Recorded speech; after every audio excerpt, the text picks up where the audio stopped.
Hello indie game lovers, nerds and nerdettes, my name is Feniks and this is Indie Game News. Today we are going to focus on all the hot news from the world of Tycoon games. As always, this video is packed with information, so sit back, take your time and stay focused. Also feel free to pause at any time. Finally, you can use annotation on the screen to navigate to news that you are interested in, and don't forget to check out the links in the description. Okay, with the introduction done, let's get straight into it. Logic dictates that we should start with the updates of already released games. There was few minor updates to Tycoon games, but I would like to focus on the actual milestone, not the little bug fixes. First on our list is probably one of the most well-known mixes of base building and Tycoon game Factorio. Factorio build 0.14 has been declared stable and after 8 months of work has been pushed to all the users on Steam. Although this doesn't mean that the build 0.14 is done, it means that now all the users can enjoy it and it has been deemed crash-free. Build includes improved multiplayer, better train systems, Steam achievements, new technology tree, circuit network extension and much more. If you haven't tried Factorio yet, now is a great time to order the game. Factorio is one of the highest upvoted games on Steam history, sitting at the amazing 98% positive reviews since the release. That was probably the only notable update of past month, but if you disagree, please feel free to bring the others in the comments below.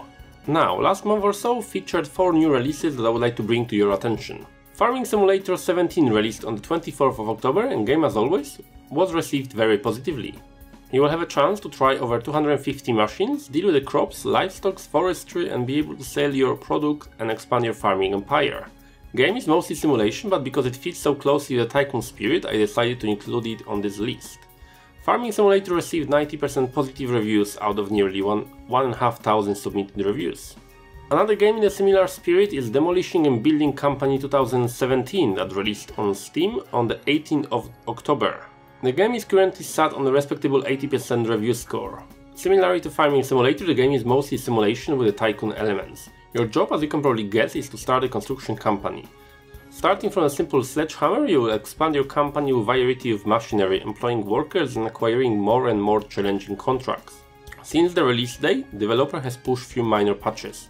In Political Animals, released on the Steam of the 2nd of November, and for now has been met with a rather modest reception, with only 15 reviews submitted to Steam so far. The game features political campaign for a president on the fictional animal world. The player will have to choose his own agenda and strengths, bringing influencer to his side either by bribes, promises or destroying opponent's reputation. Each game lasts about 2 to 3 hours and is set in a light-hearted, colorful world.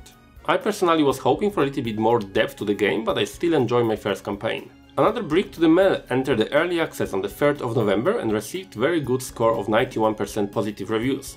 Game features building your own retail center. Starting from the little local grocery store, you will progress and expand the whole complex, including supermarket, movie theaters and bowling alleys and much more. Game is mostly prized in the reviews from its gameplay and smooth FPS, as well as easy to use management system. Okay, time to focus on the upcoming games and announcements. Orkish Inn 0.1 is announced to come out at some point this month. Orkish Inn is a tavern simulator game in which player raises crops, brews beer, creates inn and serves incoming Orkish guests. To raise high quality crops like barley and hop, he will have to keep an eye on wetness, entropy, windbreak and plant density. These crops are then processed to malt, wort and beer, while the player can determine the beer's final characteristic like alcoholic strength and bitterness. Game features pre-alpha demo and is available to all players to try. Alright, Transform Fever is set to release on the 8th of November. In this game the player will become the CEO on the transport company. Starting in the year 1850, the players will take the challenge of changing world. Your job will be to master the roads, rails, water and air transport and create a complex communication network. Game features both European and American campaign, as well as a sandbox experience.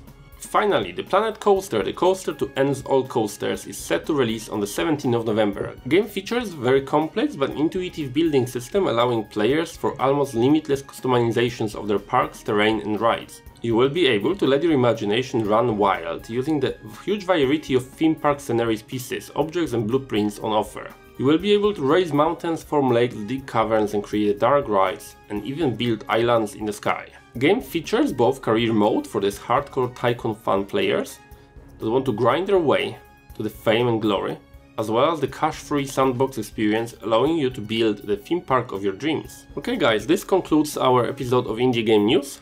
I hope you had a great time and feel free to check my channel for other videos you may enjoy. Thank you everybody for choosing to spend the last few minutes with me, and if you know any other games that should be featured in the next month updates, please contact me on writetofeniks@gmail.com or tweet to me at Feniks Gaming. If you enjoyed this video, please subscribe for more indie game news on my channel. Thank you everybody for watching, and I'm hoping to see you in the comment section down below. Take care.